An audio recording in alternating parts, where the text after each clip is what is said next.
y me llena mucho orgullo que él pueda hoy estar acá viéndonos desde un lugar diferente, viéndonos de par a par, ¿no? Como colegas. Les voy a contar poquito, porque si tendría que contarle toda la trayectoria de este enorme profesor, nos pasaríamos sin escucharlo a él. Pero bueno, brevemente quiero contarle que Rubén Cucuza es profesor emérito de la Universidad Nacional de Luján.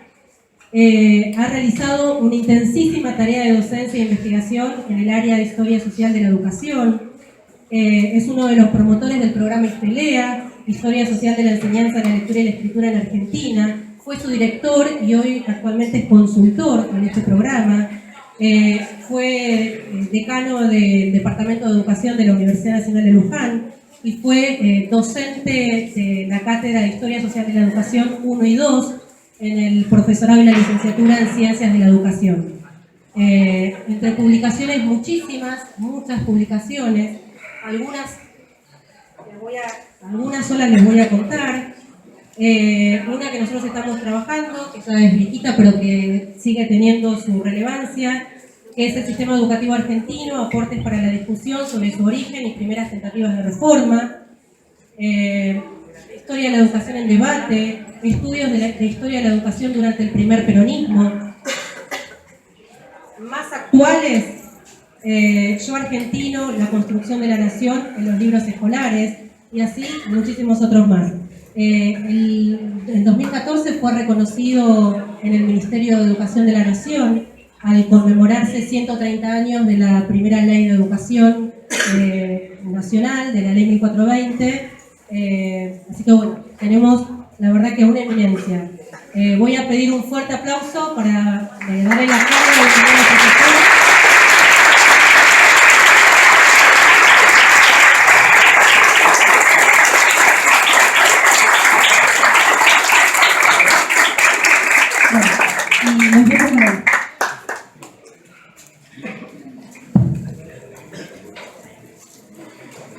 Buenas tardes.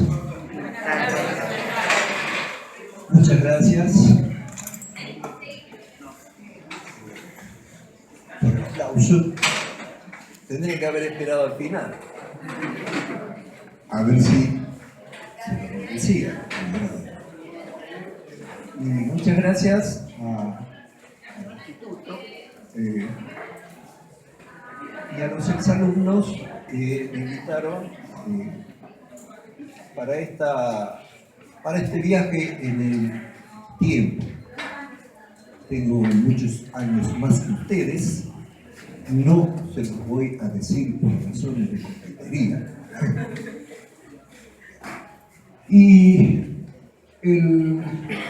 Pero va a surgir en el transcurso de la charla este tema del tiempo. Le decía a Milena cuando me traía si lo que cruzábamos era el arroyo Las Catonas, porque en Luján, antes, ya próximo a jubilarme,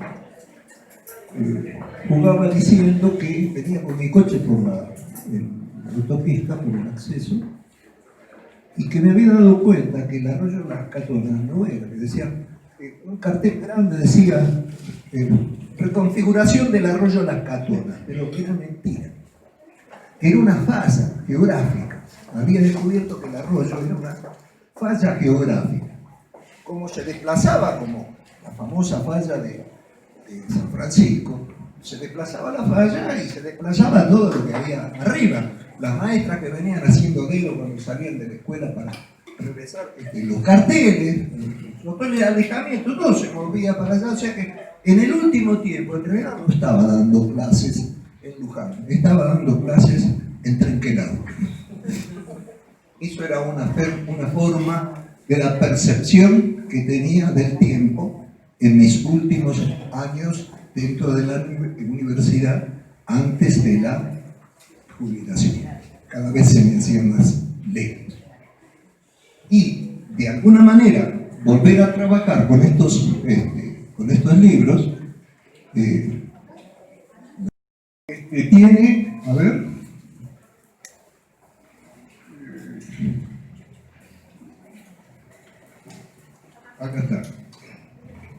1985. ¿Usted tiene cuántos años? 31 años. Y en realidad, si miramos esto, además del juego con el tiempo, es en principio para ser honestos.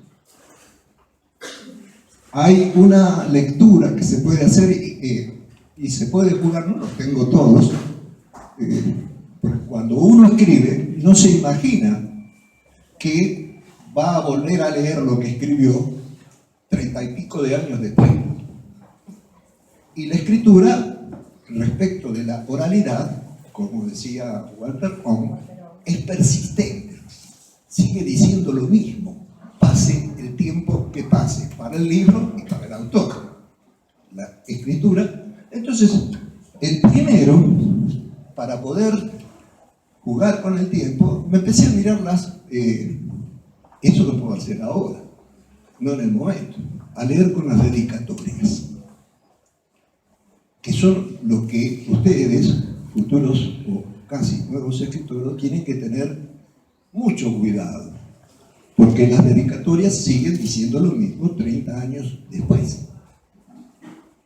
Y uno en el momento que las escribe no lo piensa. No quiere decir necesariamente que se repita, pero el primero, que es el último publicación, decía la dedicatoria algo así como Cristina, mujer, amiga mía, mi compañera, y lo sigue diciendo 30 años después, aunque las situaciones y el contexto han variado de una manera sustancial. El segundo dice a Héctor Sonda: gracias por tus enseñanzas y adiós. Adiós. Y eso se debió a que estaba por salir el tercero en este editorial Cartago, donde aparece no Héctor Sonda, sino Rubén Cucuza, porque Héctor Sonda era yo. Entonces, en ese texto de 1985 que publicó generosamente Héctor Félix Bravo, con un capítulo, sirvió para que me despidiera de un seudónimo que utilicé largamente porque era maestro primario y por el contenido de lo que escribía, non santo en su gran mayoría de las veces, no podía firmar como maestro primario Rubén Cucuza porque nos corría mucho riesgo mi estabilidad docente. Hasta que en un determinado momento Héctor Sonda era muy conocido y todos sabían que Héctor Sonda era Rubén, por lo que cambié e inventé otro, Juan Crisóstomo, y lo hice publicar en los mismos lugares esos non santos y discutir entre ellos sin que ninguno entendiera claramente ni se diera cuenta de que todos eran yo. El único que estaba claramente enterado era mi psicólogo, que me advirtió que estaba caminando peligrosamente por la cornisa de alguna neuropatía y una psicopatía profunda, que me dejara de joder con los seudónimos, que ya estábamos en democracia. Fíjense que todos estos son después de 1983, y por eso en estos libros no aparece Héctor Sonda, sí aparece Rubén Cucuza, y en el último, entre todos, las dedicatorias, a Flaco Valdés, la petiza Rosita, todos mis amigos, aparece y a Merlín, porque todos creían que era un mago. Merlín era mi psiquiatra. Sirva como introducción, aunque lo hago jugando, no era de ninguna manera sencilla eso de andar escribiendo con seudónimo. Era el exilio, estar exiliado en la Argentina sin estar exiliado durante largos años. Valga como introducción, porque ¿en qué contexto histórico se prolongaron los tres? Más o menos con una diferencia de 2 o 3 años, o 4 en el caso del Congreso Pedagógico. Era en el contexto de la discusión que se daba a ver dónde lo encuentro, acá. En 1969, proyecto de ley de educación Onganía-Astigueta. En el 69, en el momento en que la dicta blanda de Onganía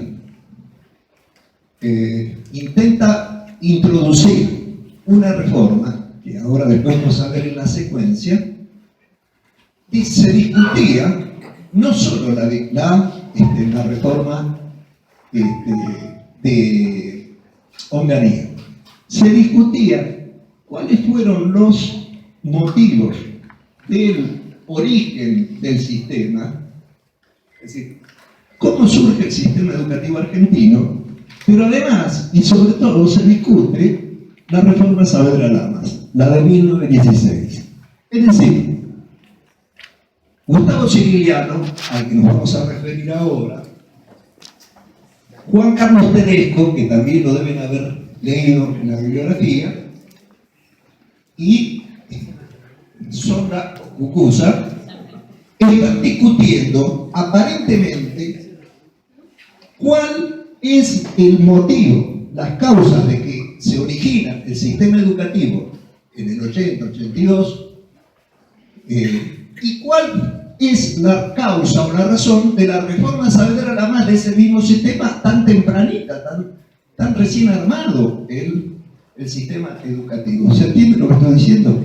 En realidad, estos tres lo que están discutiendo no es fundamentalmente es la reforma Saavedra Lamas, sino lo que están discutiendo es la ley de Onganía-Astigueta, la ley Astigueta, porque esta ley tomaba como ejemplo a la reforma Saavedra Lamas. ¿Se entendió claro? Los textos que ustedes leyeron, más que discutir explícitamente la reforma Astigueta, discutían la otra reforma Saavedra Lamas. Pero en realidad, lo que se estaba discutiendo y polemizando en ese momento en la Argentina era el proyecto Onganía-Astigueta. En lugar de abrir una discusión abiertamente sobre algunos lo hacíamos, discutíamos abiertamente en distintos periódicos gremiales o periódicos como Educación Popular de Luis Iglesias. Discutíamos a la reforma Astigueta, a la vez que tratábamos de discutir la reforma Saavedra Lamas y tratábamos de entender cómo y en base a qué causas había surgido el sistema educativo nacional a fines del siglo XIX. Un poco complejo, ¿no? La vuelta que se dio. Quiere decir que durante todo este proceso aparecen una serie de reformas. La Saavedra Lamas, ustedes saben que fracasa. Aparecen toda una serie de reformas, entre ellas el proyecto del peronismo o las acciones del peronismo, ¿sí?, que transforman profundamente el sistema, pero sin ninguna ley. Esta ley de base sobre educación primaria no se aplica. El peronismo actuó sin ley orgánica, no genera una ley orgánica. Cuando digo ley orgánica, queda claro, y la primera ley orgánica es 1992, la de Menem Salonia, cuyos efectos todavía están dando sus últimos coletazos dentro de las escuelas y los que están en la trinchera, primario o del secundario, quizás los del secundario más, saben que esa reforma de Mensalonia anda circulando de alguna manera, o algunos de sus efectos siguen sintiéndose. ¿Vamos bien hasta acá?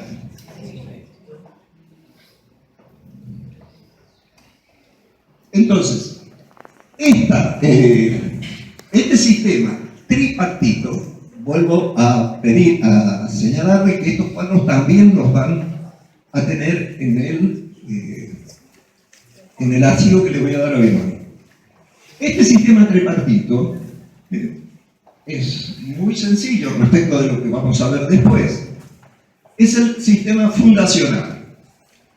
En azul y en negrita remarcado aparece la obligatoriedad. Y en los cuadros que sigan también van a ver qué es lo que la ley dice que es obligatorio. En este caso, estamos hablando de la ley 1420. No hay una ley orgánica. No hubo una ley fundacional que abarcara el secundario y la universidad. Hay una ley para la universidad, la ley Avellaneda. Pero no hay ley para el nivel medio, que se maneja por decreto prácticamente hasta la última ley que abarca la escuela secundaria. O sea, más de un siglo, el Colegio Nacional, el Comercial y sus variantes se manejan por decreto del Ministerio de la Nación. Estamos hablando de las escuelas nacionales. Y el que crea este tipo de colegio, es Bartolomé Mitre. El decreto fundacional de Mitre lo tienen marcado en Tedesco y también en el capítulo mío. Estos cuadros que van a ver ahora surgen acá no está, pero en la bibliografía sí aparece, de un informe que yo presenté a la legislatura, me lo pidió la legislatura de Neuquén en 2012, cuando ellos intentaron reformar su sistema provincial. Y entonces yo les mandé, además de mi opinión sobre su anteproyecto, les envié estos cuadros de cómo se fueron dando los sistemas educativos y buena parte de la argumentación que estoy dando en la charla de hoy. Bueno, la escuela primaria común, obligatoria, gratuita y graduada. Laica, entre comillas, porque ustedes saben bien que el artículo 8 de la ley no establecía la laicidad, sino que resolvía un problema de domicilio, es decir, las distintas religiones podían dar, después de horario de clase, sus credos, ¿sí? Sus respectivos credos. Creaba una cierta laicidad de hecho, pero la palabra laica no aparece. En ese informe que les decía de Neuquén, aparecen por primera vez algunas cuestiones que venimos planteando. Nuestros egresados todavía no habían llegado a esas cuestiones nuestras, porque lo que empezamos a plantearnos es común, obligatoria, gratuita y laica.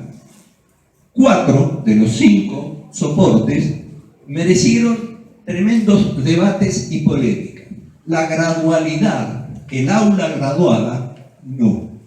En el último tiempo, nosotros empezamos a trabajar cuáles son las consecuencias en la deserción y en la falta de retención de la gradualidad, del aula dividida, de la escuela dividida en aulas y en grados. Lo vamos a retomar después. Este sistema, en 1916 entonces, intenta ser reformado por la reforma Saavedra-Lamas. Insistimos, sin ley orgánica. La Saavedra-Lamas era únicamente para la escuela primaria, pero fíjense que se le ha cortado la obligatoriedad e introducía un tipo de nivel distinto que era la escuela intermedia. ¿Estamos hasta acá? Sí. Bajamos la obligatoriedad y entonces la escuela primaria sigue siendo común, obligatoria, gratuita, sigue siendo graduada. Ustedes van a ver que en el conjunto de los cuadros el tema de la gradualidad se mantiene a pesar de los cambios de gobierno y no se polemiza sobre el problema de la escuela dividida en grados. El tema de esta reforma fue que generaba aquí un tipo de escuela, no tanto la técnica. Esta técnica era la escuela técnica original, una escuela más bien de élite, me refiero a Otto Kraus en sus orígenes.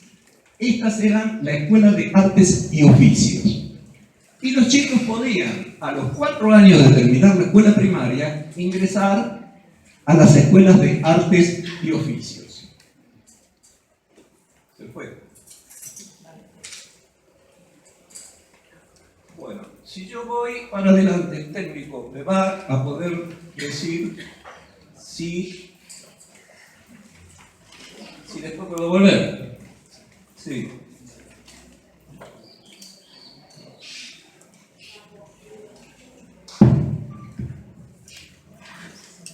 Se da, acá ponemos, en este cuadro ponemos a los dos cuadros juntos.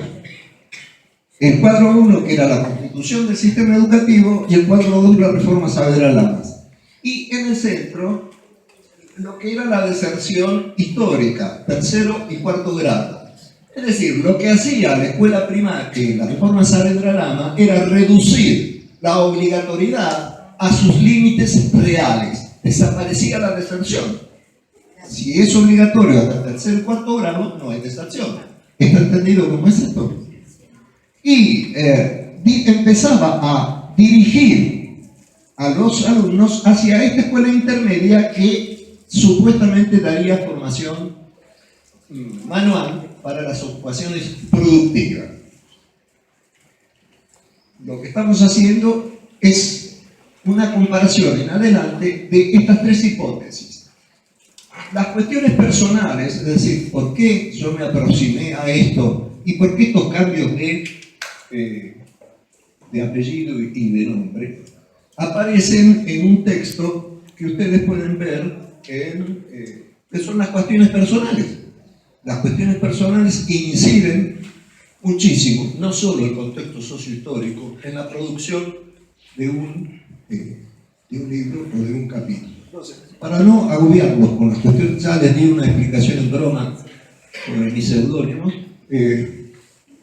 los derivo a ese texto sobre las memorias de la carrera de Ciencia de la Educación. Y ahora lo que he hecho fue adelantar que los que discuten a la reforma Saavedra Lamas están discutiendo por qué se crea el sistema educativo en sus orígenes y no están discutiendo a la reforma Astigueta, cuando ese era el caldo, el momento histórico en que se gestaron los trabajos. ¿Estamos hasta acá? Empecemos con Ciriliano. Gustavo Ciriliano era profesor de Tedesco y de Cucuza de filosofía de la educación en la carrera de Ciencias de la Educación. Y en ese momento, nuestra militancia nos llevaba a leer doble, leer lo que nos daba Ciriliano y leer otros materiales no santos también, para polemizar y discutir con Ciriliano. Que era, y además Ciriliano es uno de los teóricos de la reforma Onganía-Astigueta. Era funcionario del Ministerio de Educación. Se advierte entonces cómo se refuerza esto de que estábamos discutiendo la reforma Astigueta y aparentemente estábamos discutiendo la reforma Saavedra Lamas. Explícitamente estábamos discutiendo con Ciriliano, que era un funcionario del Ministerio de Educación, y era el que defendía a la reforma Saavedra Lamas, porque la reforma Astigueta prácticamente la copiaba. También introducía una cierta escuela intermedia, y en un determinado momento el primer proyecto de Onganía se reducía la obligatoriedad. Después le hicieron extensivo y subieron en otro, debido a una gran resistencia de los gremios docentes, lo subieron a la escuela a las 7 grados de, incluyeron la escuela intermedia como escuela obligatoria.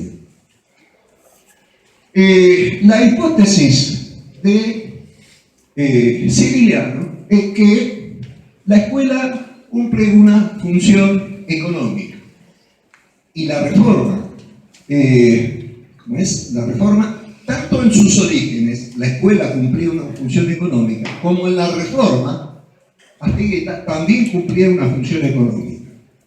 Sobre sus orígenes, bueno, como el esquema económico de la generación del 80 no tenía cabida la escuela técnica, si ustedes recuerdan el cuadro inicial, no hay escuela técnica, porque ello se podría posibilitar una eclosión industrial capaz de quebrar el esquema económico asignado. Es decir, la escuela cumpliría una función de variable independiente. Cuando estoy diciendo variable independiente o variable interviniente, me estoy refiriendo a los términos con los que se discutía en la década del 60, donde las carreras de ciencias de la educación, TEDESCO, y yo éramos estudiantes de ciencias de la educación, y Civiliano era uno de nuestros profesores. Trabajábamos con la base de la sociología norteamericana, con Parsons, funcionalismo estructuralista, y eso se había acoplado a través de las cátedras de, no solo en sociología, que era la carrera estrella en la década de los 60, sino a través de Gilda Romero Brest, la directora de la carrera, en Introducción a las Ciencias de la Educación, comenzaba a apartarse la influencia de los creadores de esa carrera y de Mantovani y sus explicaciones fundamentalmente filosóficas, la pedagogía como una rama de la filosofía. Y empezaba este intento cientificista o científico de analizar los problemas de la educación desde esa sociología de origen norteamericano. ¿Qué función podía cumplir entonces la educación? Polemizábamos si podía cumplir una función económica, política, etc. Civiliano se pronuncia por una función económica. Y en el origen del sistema, estos 3 siglos, según Civiliano, también promovía la división de clases. Todo estaba determinado para un previo mercado de puestos. La clase baja cosecha y faena, la clase media embala, la clase alta dirige la operación de exportar. La escuela primaria, la escuela secundaria y la universidad, el sistema tripartito. Es muy cautivante. Civiliano era un seductor, y esto es muy seductor, pero desde el punto de vista científico se puede refutar, hace agua por todo lado. ¿Dónde y cómo se puede demostrar que la clase baja necesita escuela primaria obligatoria para cosechar? No es casual entonces que TEDESCO, al afirmar la función política de la escuela, en su texto, este sí lo vieron ustedes, en ese capítulo 3, la función política de la escuela, dice una explicación diferente y se refiere a Civiliano. Le resulta muy sencillo a TEDESCO destruir, los remito, vuelvan a leer el texto que ya leyeron, y va a afirmar TEDESCO que la función política de la enseñanza se puede comprobar no solo en el sistema fundacional, sino que en la primera reforma de la reforma Saber a la Más. Es decir, está siguiendo el mismo esquema que Civiliano. Para tratar de explicar por qué se genera el sistema fundacional, apela a la reforma Saber a la Más. ¿Está claro hasta acá? Está siguiendo el mismo juego, porque está polemizando con Civiliano. Da una serie de motivos, ustedes recordarán el libro. Entre ellos los libros de texto. La función política de la escuela tenía, se ve en los contenidos de los textos escolares, reforzando frente a la caída de llegada de... Vamos a hacer un juego. Levanten la mano los que tengan los 4 abuelos argentinos. 1, 2, 3, 4, 5, 6, 7. Estuvieron pensándolo, pero en esto, quizás porque estoy hablando de 4ª generación, pero si yo digo bisabuelos, ¿qué pasa? Los 8 bisabuelos argentinos. ¿No se acuerda o sí? No sabes. Pero estás casi segura que puede ser. Puede ser. 1, ¿eh? ¿Puede ser? Vamos a dar un afirmativo a ese otro puede ser. Son 2. Si me paso 2 generaciones, una generación más atrás, apenas 2. Ahora, si yo le pregunto, usted no levantó la mano en ningún caso, ¿de qué nacionalidad es? ¿Yo? Yo, Argentina, es el título del libro que el último de mis libros, y hacía referencia a este juego, no al juego de ese sentido de la palabra yo argentino, yo no me meto, sino a esto que había hecho experimentado con mis alumnos, quizá con ustedes no lo recuerdo. Yo argentino, ¿y cómo hice yo argentino después de 3 generaciones? Yo digo yo argentino cuando es claramente anglosajón mi apellido, ¿no? No se rían, es anglosajón. Entonces te dijo que va a decir, la función política de la educación se nota en esto, en la formación de esa identidad nacional a través de los libros de texto. Uno de los argumentos que da. Y en su capítulo, el que ustedes leyeron, aparecen una serie de ejemplos de libros escolares del periodo.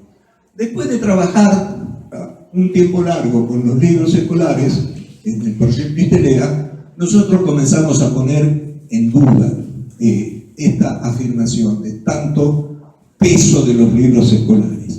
¿Que la escuela tiene mucho que ver? Sí. ¿Que la escuela primaria tiene mucho que ver? Sí.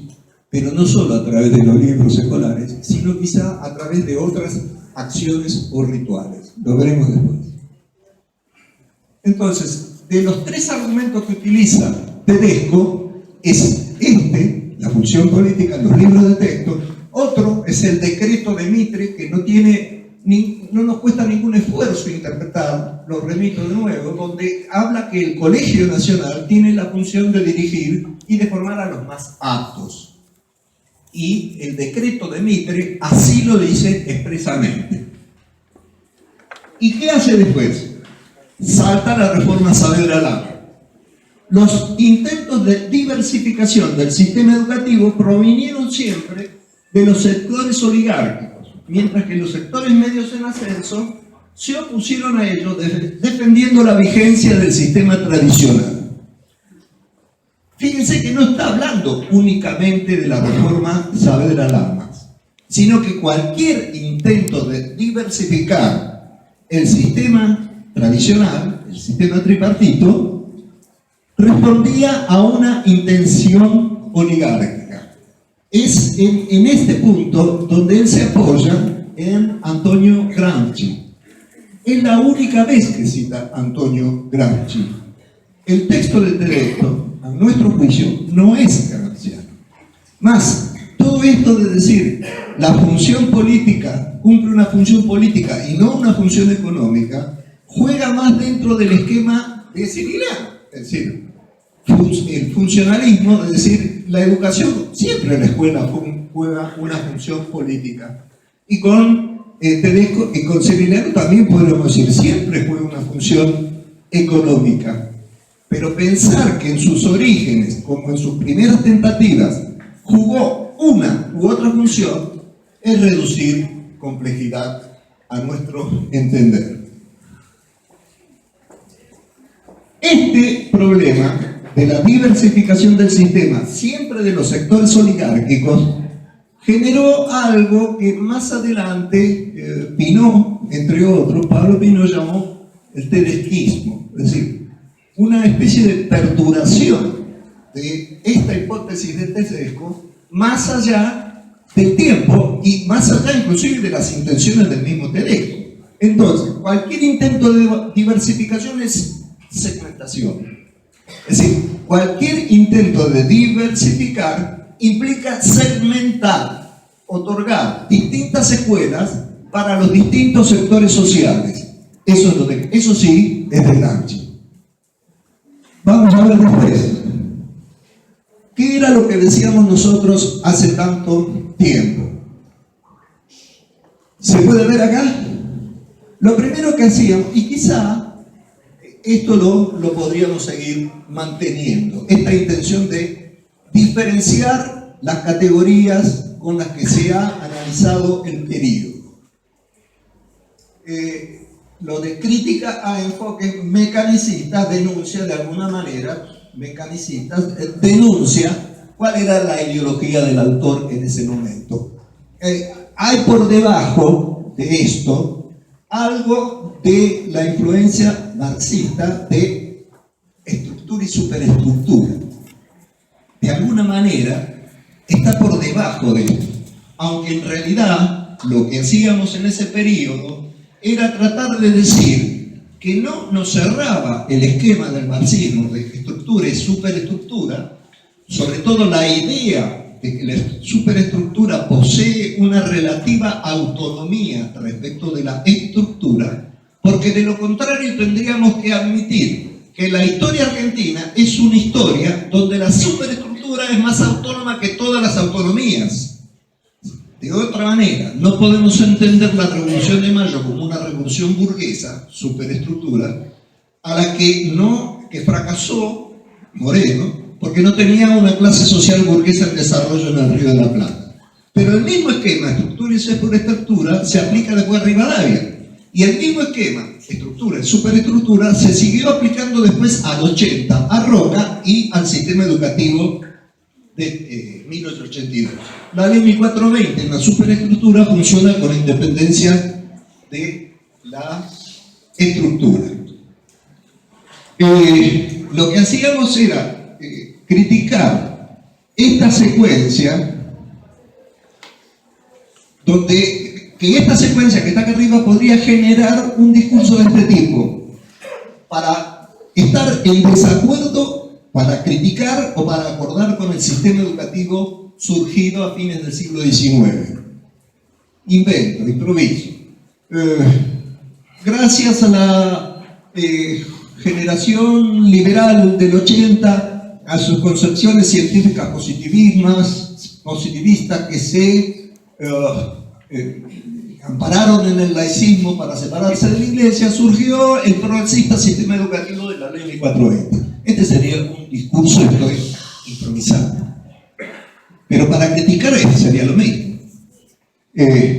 Por culpa de la generación del 80 y su sistema dependiente del imperialismo, las concepciones positivistas en el laicismo, esta versión que estoy dando ahora generalmente con el laicismo no se mete. Es decir, laicismo en definitiva eran dos posturas, dos posiciones dentro de la misma oligarquía, entonces no se pronuncian. Digo como se encuentra, como consecuencia del sistema educativo y la ley 420. Otra vez, desde una posición crítica o desde una posición favorable, veíamos nosotros en esa época que se utilizaban estas categorías. ¿Y qué proponíamos? Esto de diferenciar, de construir, dirían los seguidores de Derrida, nosotros diríamos poner la barreta, es decir, yo pesco la categoría generación del 80 y la barreteo y me encuentro que no hay una generación del 80, sino por lo menos dos visiones acerca de cuál podría ser el camino del desarrollo capitalista en el agro en nuestro país. Unos están mirando el modelo estadounidense, es decir, que se basa en pequeños y medianos propietarios. Y otros están mirando el camino prusiano, donde lo que se afirma es el latifundio que se convierte en una empresa capitalista burguesa, deja sus rasgos feudales como modo de producción. Si hablamos de liberalismo, también deconstruimos, rompemos esta categoría y nos vamos a encontrar que una cosa es el liberalismo socioeconómico del siglo XIX y otra cosa es el liberalismo, las ideas liberales de la Revolución Francesa del siglo XVIII. Estas con las burguesías en ascenso, tratando de derrocar al feudalismo, y esta con la burguesía en el poder, tratando de protegerse del ascenso de la clase obrera. Si vemos el tema del positivismo, acá estamos siguiendo un clásico de Berta Perestein, a la que ustedes habrán escuchado como una especialista en historia de la lectura, pero es la autora de un libro que se llama Positivismo y Antipositivismo en Argentina, uno de los pocos libros de 1946, más o menos de esa época, escritos sobre el positivismo en la Argentina, que aún tiene determinados aspectos que pueden ser rescatados. Entonces, ella lo que hace es diferenciar al primer Comte, donde pretende construir una sociología científica, del segundo Comte, donde se convierte escribe el catecismo positivista. Y ella dice, no son dos personas, es la misma persona que escribe en el momento de ascenso, de lucha de la burguesía contra el sistema feudal, y otra cosa con la burguesía ya en el poder. Y otra cosa fundamentalmente es Spencer, ampliamente cita la idea de tomar el darwinismo como teoría explicatoria del triunfo de los más aptos en la sociedad. Esto va a conducir, entre otras cosas, a que hiciéramos una diferenciación entre los laicos. Porque una cosa es el laicismo principista y otra cosa es el laicismo oportunista. Acá se dan cuenta que todavía los términos oportunista y principista son más bien de volantes, de difusión militante, probablemente de Héctor Sonda. No tienen, no son categorías habituales en cualquier historia de la filosofía. El laicismo principista, ¿qué dice? ¿Qué quiere decir? Bueno, acá es para caerle a Roca, sobre todo al decir oportunista, que es enarbolar el laicismo simplemente porque el objetivo de Roca es arrebatarle el poder a la iglesia, y por eso es laico. No molestar al inmigrante, pero al inmigrante inglés. En cambio, estos eran una bolsa de gatos donde había desde materialistas, ya había algún marxista en esa época. Germán Abel Laleman es el fundador del diario del 80, del fundador de El Obrero, el primer periódico que tenía como subtítulo Proletarios del Mundo Unidos. Se publicó en Buenos Aires y Laleman, nosotros descubrimos trabajando una huelga de unas maestras de San Luis en 1881 no es contra Sarmiento, se dirigen a Sarmiento para decirles que le suspenden las clases. Tuvimos el orgullo de escribir un artículo y fue Cucuza, en el Clarín, en la época de la dictadura, donde demostrábamos que esas maestras habían inaugurado la primera huelga del magisterio en 1881, pero la directora, y Sarmiento la publica en el Monitor de la Educación Común. Lo pueden encontrar, esto que estoy contando, en el texto ese de Graciela Morgade, sobre educación y género, uno de los primeros textos de Graciela Morgade. Hay un trabajo más mío que se llama La Síguera o la Tiza, la Singer o la Tiza, que era, para nuestro juicio, los dos caminos posibles para las mujeres de las clases medias. Entre ellas, esta que firma, la directora que firma la carta de 1881 en San Luis, está casada con Germán Abel Laleman, que nos sonaba su nombre, pero por otro lado, porque del Laleman ya sabíamos sus aventuras non santas en el periodismo. Esto lleva a algunas discusiones con mi mujer. ¿Por qué? Le dice, ¿por qué tenés que pensar que la directora firmó todo eso porque era la mujer del Laleman? Dije, no, yo no estoy diciendo, simplemente lo estoy poniendo juntos. Que una mujer en 1881 se atreva a decir, suspendemos las clases, es de locos. Porque la primera huelga, inclusive la primera huelga obrera en la Argentina, la de los tipógrafos, es de 1878. No cierra que 3 años después, una maestra de San Luis, Enriqueta Lucero, un apellidazo de la gran oligarquía de San Luis, era Lucero de Laleman. Y Laleman era un científico loco que había venido expulsado de Europa y va a parar a San Luis, donde se casa, y después en el 82 se lo puede ver por Buenos Aires, y supongo que a la Enriqueta también, ¿no? Le perdí el rastro. Bueno, había materialistas, había teístas. Wilde es un teísta, es un volteriano, en definitiva es un agnóstico. Hay racionalistas. Los tanos, los italianos, fugados de los procesos de la reorganización nacional en Italia, los garibaldinos. Bueno, todo eso, ¿y cómo se volvió acá atrás? Todo eso, a nuestro juicio, y esta es nuestra hipótesis, que tendría que haber triunfado como triunfó esta línea. Y entonces se hubieran creado escuelas diferenciadas según clases sociales o profesiones. Y estas son las posiciones que tiene Antelo en el Congreso Pedagógico del 82. El modelo educativo prusiano. Esto tendría que haber triunfado.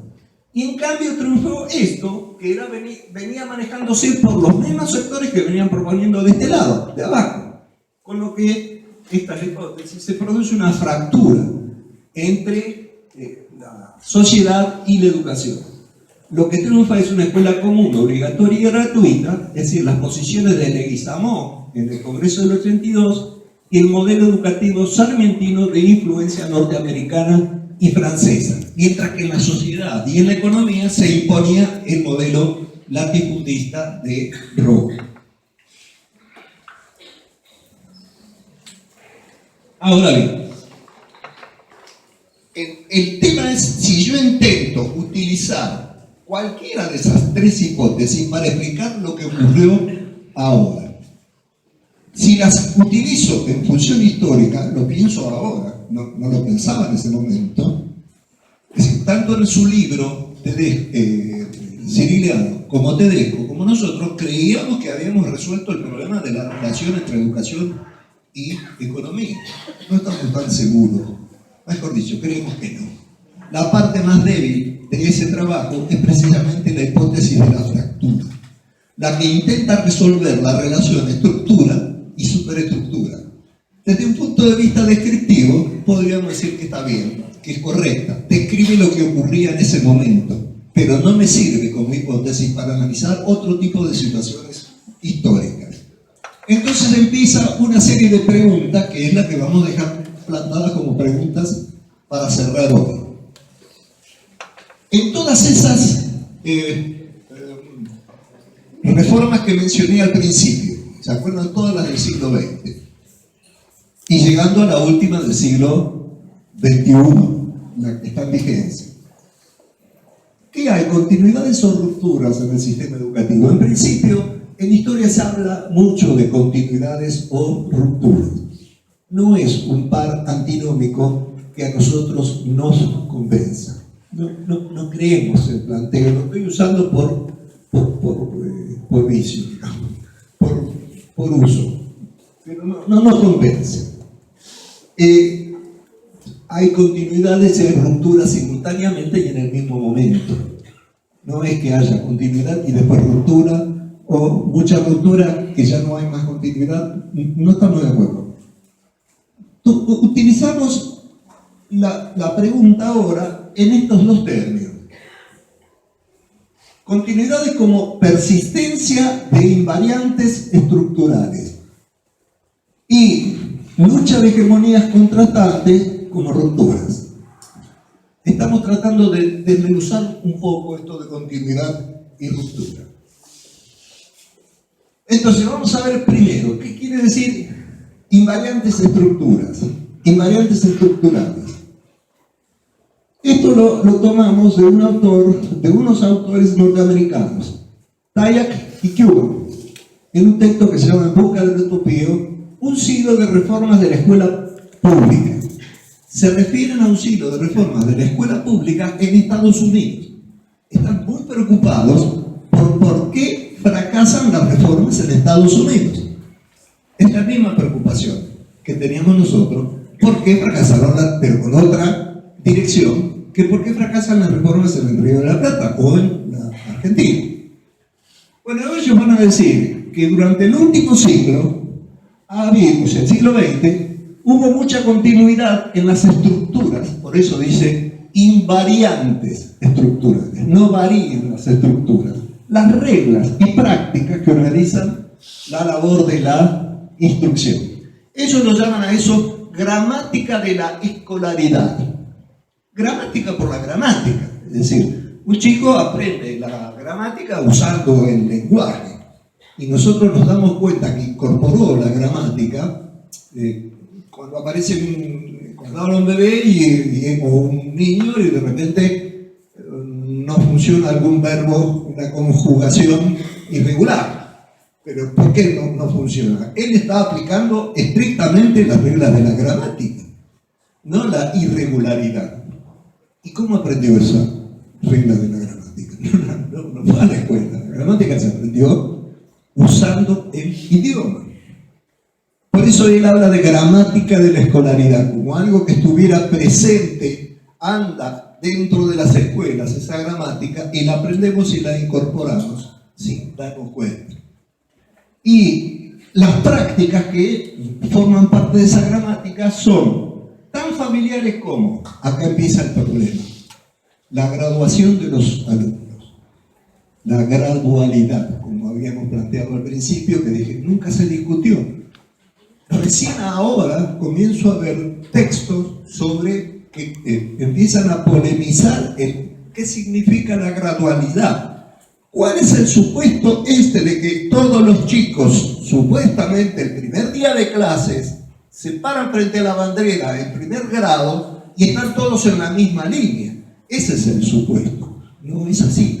Entran todos al mismo grado, pero ya al grado siguiente no están todos en la misma línea, porque en el primer día de clases no estaban todos en la misma línea. Y la gradualidad lo que hace es esconder ese crecimiento y ese avance dentro de los estudios que no es de ninguna manera gradual. Por edades, mucho menos, no responde a las edades. Las mamás se preocupan porque no le salió al bebé el diente cuando al hermanito no caminaba, cuando el de la vecina caminaba, y todos sabemos que eso no responde a un calendario y que los ritmos son diferentes. Se preocupan si aplicando el método global, no sé qué métodos están aplicando en este momento en las escuelas primarias, todavía no sabe leer a fin de año. Cuando el hijo de la vecina ya sabe leer, y los ritmos para el aprendizaje de la lectura son muy distintos. No responden esos ritmos del crecimiento o de la adquisición del conocimiento a el DNI, a la edad del calendario. La división del conocimiento por materias separadas, y esta es la que da para discutir un rato largo, el aula autónoma con un solo maestro. Esas son, para estos autores, invariantes estructurales. no cambian a pesar de las reformas. Estos dos, que son belgas, afirman esa idea de la persistencia, es decir, no la ruptura, sino la continuidad, y dicen que la continuidad es mucho mayor que la discontinuidad. Haría bien en visitar algunos de los recientemente creados museos de la escuela. Si voy a un museo de la escuela, empiezo a darme cuenta que la continuidad pesó más que la discontinuidad. Como nosotros hemos trabajado con el tema de extensión, con el tema del museo de las escuelas, el equipo de historia de la educación de Luján, con Cristina Linares, trabajó un museo de la escuela, lo conocen, ¿no? Bueno, este es un museo de la escuela en Francia, fíjense. Controlen estos links porque no estoy seguro que estén bien. Más, los quise controlar en mi casa y me contestó cualquier cosa en la internet. Un museo con un aula frontal. Un museo con un aula frontal en España, Albacete. Un museo con el aula frontal en Florianópolis, en Santa Catarina, en Brasil. Y el Museo de las Escuelas, este es el que creó Luján, que por desgracia, desde Macri, intendente, hasta Larreta y hasta nuestros días, no tiene espacio físico. El museo, el acta de creación del museo la firmamos junto con no Sonda, con Daniel Filmus. Y no me olvido del día que firmamos eso, porque era el día previo al incendio del 2001, de diciembre del 2001. El rector no pudo llegar, así que no me puedo olvidar de esa fecha, porque era el cataclismo del 2001 y firmamos el acta con Filmus. Filmus siguió después como ministro de Educación, y el momento de mayor esplendor del Museo de las Escuelas fue cuando le dieron el galpón, lo que Menem había llamado el galpón de la Reforma, y después no recuerdo qué nombre elusivo le pusieron más adelante, no me acuerdo que esos nombres elusivos que se inventan los pedagogos. Y le pusieron un nombre así, y el museo fue desalojado. No existe. Existe solamente en internet, a través del esfuerzo que hace Cristina Linares. Pero esto era el galpón, fíjense, era el galpón de la Reforma. Bueno, me escapé porque tenía ganas de denunciar al gobierno de la ciudad que nos dejó sin espacio. Y no cumple con el protocolo que firmó. Bueno, pero lo que veníamos transmitiendo es que si yo veo esas imágenes en Santa Catarina, en París, en cualquier lugar, voy a ver el aula frontal que decía Tayac. Es decir, lo que se impuso a nivel eurooccidental, al menos, si yo voy ahora a algunas culturas orientales, vamos a ver también la misma estructura del espacio frontal, del maestro único, etcétera, etcétera. Y eso es lo que estos historiadores afirman que es las invariantes estructurales que explican por qué fracasan las reformas. Volviendo ahora, continuidades o rupturas. En este caso, vamos a trabajar la otra, la lucha de hegemonías contrastantes. La Iglesia, en el siglo XIX, en el momento de creación del sistema educativo, oscila entre la Quanta Cura y el Silaus de Pío IX y la Rerum Novarum y Libertas de León XIII. El primero que mencioné es ya avanzado el siglo XIX, un papa con encíclicas claramente feudales, en contra de la democracia, en contra de la república. El otro, el León XIII, es el que funda la teoría social de la Iglesia, el que empieza a polemizar y a discutir con los marxistas en el siglo XIX, a disputar, y es ahí que empieza la acción social de la Iglesia, los sindicatos obreros católicos, distintas instituciones obedecen a León XIII. Diríamos a veces que hubiera sido el alivio para Estrada, un liberal católico en nuestro país, haber trabajado el Congreso Pedagógico del 82 con León XIII y no con Pío IX.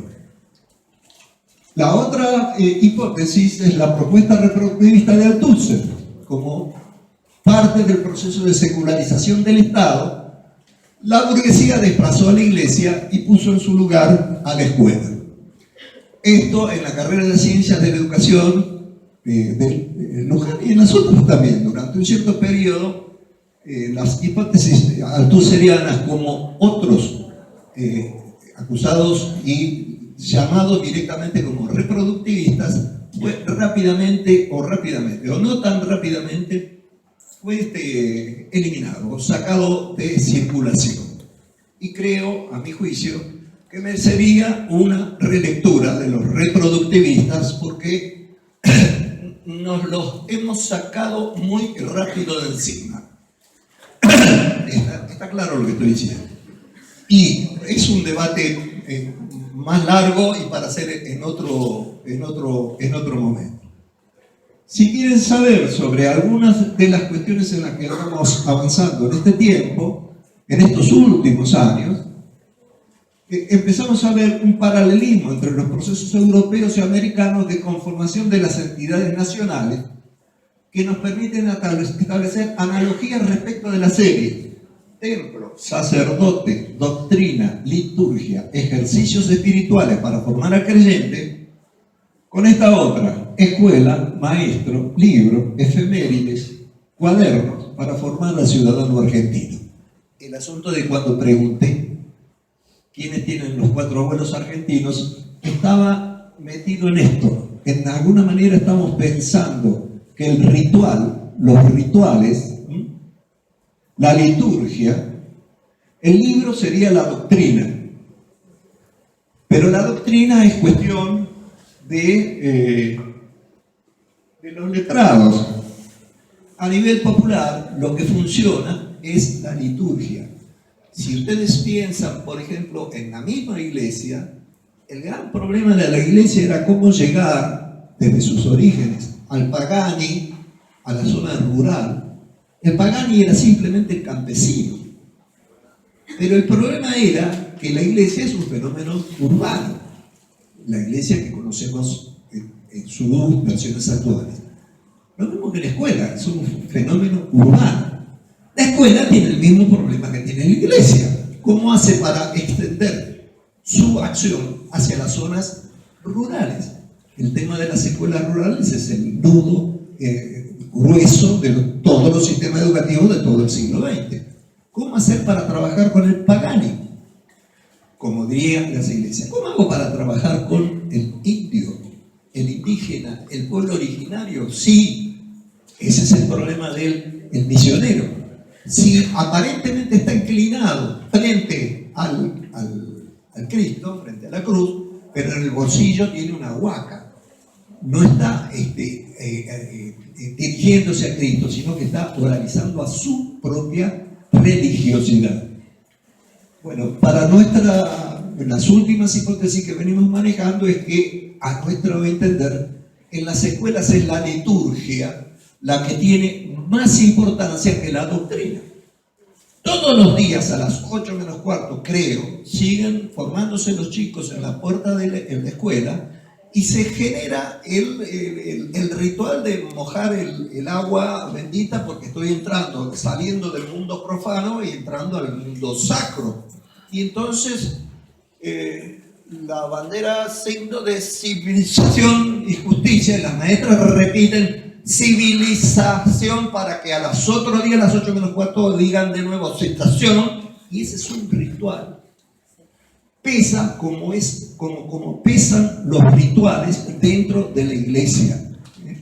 y a nuestro juicio tienen mucho más peso que la doctrina.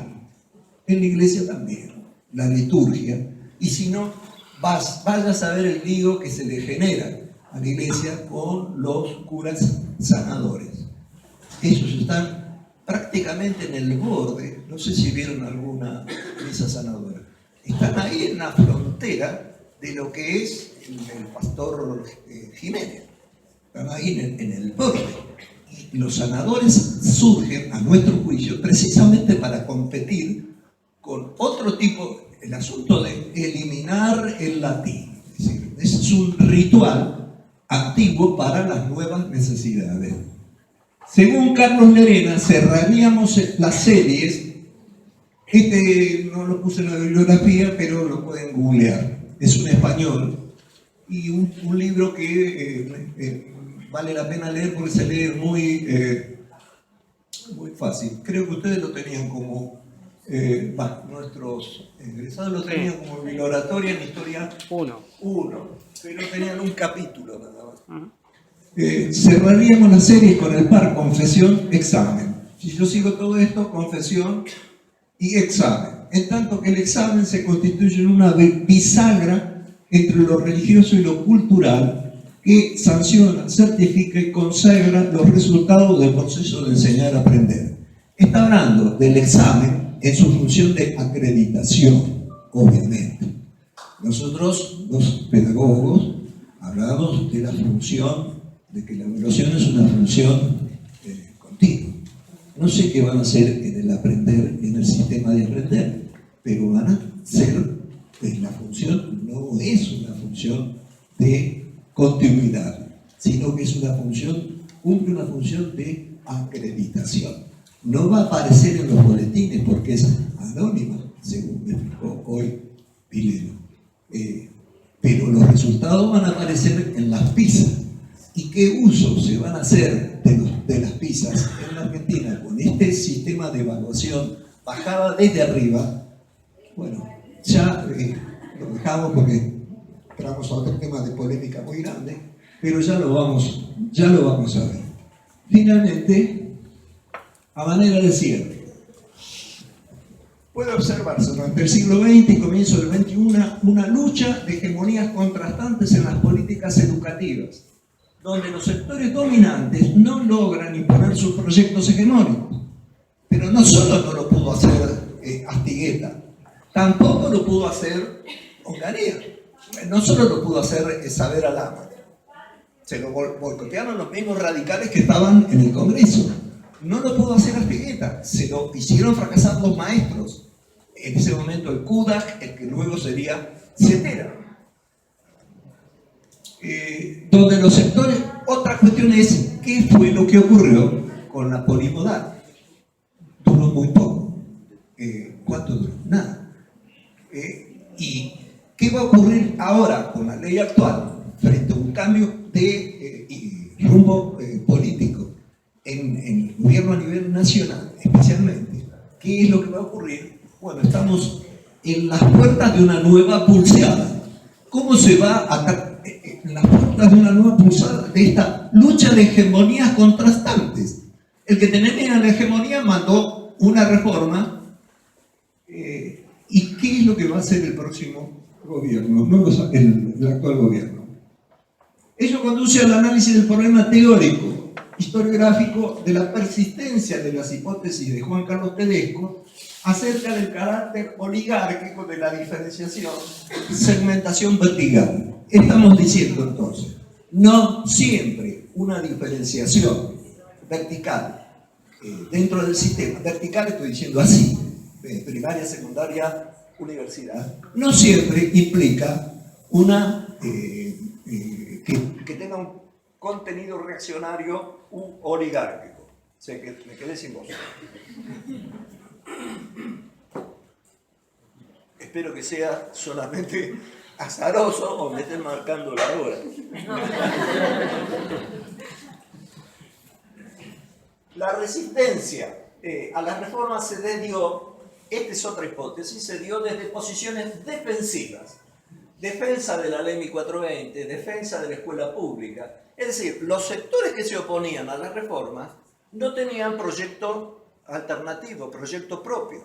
Lo hacían desde posiciones meramente defensivas. En algún periodo, por lo menos hasta el primer peronismo, fue mucho más claro. Recién con Onganía Astigueta, los sectores que estaban en contra de la reforma Onganía Astigueta comenzaron a elaborar, y con él la CETERA sobre todo, a elaborar proyectos alternativos o proyectos opositores. Esto más allá de lo valiosos o de lo legítimos que fueran esos proyectos. Lo que estoy diciendo es que hasta ese momento no había proyectos alternativos. Lo único que había es defendemos la ley 1420. ¿Se entiende? Ahora desapareció la defensa de la ley 1420, pero se sigue diciendo defensa de la escuela pública. El asunto es, detrás de esa consigna de defensa de la escuela pública, ¿qué sustancia hay? ¿Qué sustancia ponen los sectores que están en contra de la reforma? Destacamos 5 momentos donde se intensifica la lucha ideológica. La reforma, los orígenes del sistema, a qué obedece el primer sistema educativo, la reforma Saavedra Lamas, el primer peronismo. Efectivamente no lo vemos el cuadro del primer peronismo, pero ustedes lo van a ver ahí. Todo ese sistema que aparece por el costado de la... Disculpa.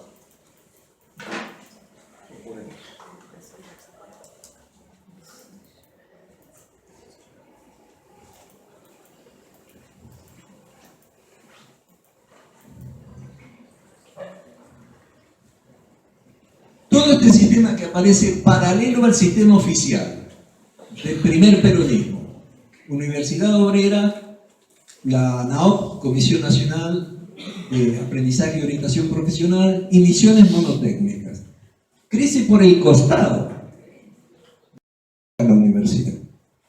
Genera todo un sistema paralelo. Estoy diciendo de la misma época del Perón. No estoy diciendo que Cárdenas era peronista. O Vargas en Brasil. Ustedes ven más o menos algo parecido. Un sistema de educación técnica que obedece, para la época, al surgimiento de los esquemas económicos de la sustitución de importaciones en México, en Brasil y en la Argentina. Es decir, este sistema obedece a un movimiento que se da a nivel euro-occidental, que es la sustitución de importaciones después de la gran crisis de 1930. Y acá lo nuevo es la enseñanza, aparece de nuevo como una obligatoria gratuita graduada, no entra a polémica, pero se introduce la religión en el primer gobierno. Creo que me comentó Videla que alguna bibliografía tienen de Miguel Somoza Rodríguez. Creemos que esa hipótesis de Somoza Rodríguez y Cecilia Mitelli, acerca de las mismas razones que llevaron al pacto con la Iglesia, fueron las que condujeron a la ruptura del pacto. Es decir, el pacto consistía en que ninguno de los dos actores podía entrometerse dentro del campo de producción simbólica del otro. El peronismo lo hizo al santificar a Evita, por ejemplo, ¿no? Al capturar de la Iglesia una serie de, estoy hablando del primer peronismo, ¿no? Capturar algunas de las imágenes o de las esquemas del mundo de la religión. Y la religión, la Iglesia también lo hizo, al introducirse en el campo de producción simbólica de la política, genera su propio partido. Es muy rápido, pero no tenemos más tiempo. Esta es la escuela, la primera ley orgánica aplicada. La de Menem Salonia, que decíamos al comenzar, ya sustituida, pero cuyos efectos todavía creemos que siguen estando permanentes dentro de las escuelas. Y esta es la actual. Estamos hablando del año 2006, tiene apenas 4 años. No sabemos qué es lo que va a ocurrir con esta, pero ya anotamos que creemos ver que además de la gradualidad aparece la idea de ciclos. Que ya quizá algunos son quizá maestros primarios, la idea de promoción automática, la idea de pareja pedagógica, etc. Según los distintos lugares, ¿sí? Se comienzan a aplicar experiencias que apuntan a, no digo a este rimbombante, mediatizado regreso al aplazo, ¿sí? El regreso del lápiz rojo. Los pibes suenan con el lápiz rojo como con el lápiz verde. Lo único que nos vemos los maestros con el lápiz verde no suenan igual. El pibe el canillita que tenía de maestro, de alumno en la escuela de los Perales, el barrio ese de Mataderos, donde comencé como maestro primario, era muy feo, era feísimo. Unos anteojos de vidrio, el canillita tenía. Cuando pregunté qué hacíamos, cuánto alambre teníamos que comprar para hacer el jardín, un jardín, en el terreno que tenía, era un barrio, Los Perales, un barrio de los primeros del primer peronismo. La escuela está en el centro, en la plaza central, en los monoblocks. ¿Cuánto alambre comprábamos para hacer el jardín en esa... Él puso 4 palitos, no sé qué, 3 palitos, no sé qué cálculo hizo. Dijo, son tantos metros, maestros, son tantos metros de alambre. Había días, años, madrugadas de práctica de canilla que no podían encajarse en la resolución de un planteo como estipulaba el manual de Capeluz. Él hizo esa cuenta, vaya a saber cómo, pero era la cultura, si se quiere, estoy exagerando mucho, un tipo de cultura popular subalterna que la cultura escriturada, escolarizada, no logra o la reprime, o la sanciona. Y lo mandé a marzo, porque resolvió la cantidad de alambre. Es decir, dentro, a pesar de haber resuelto, dentro, pero no sabía cómo se hacía el planteo, y yo era un maestro muy joven.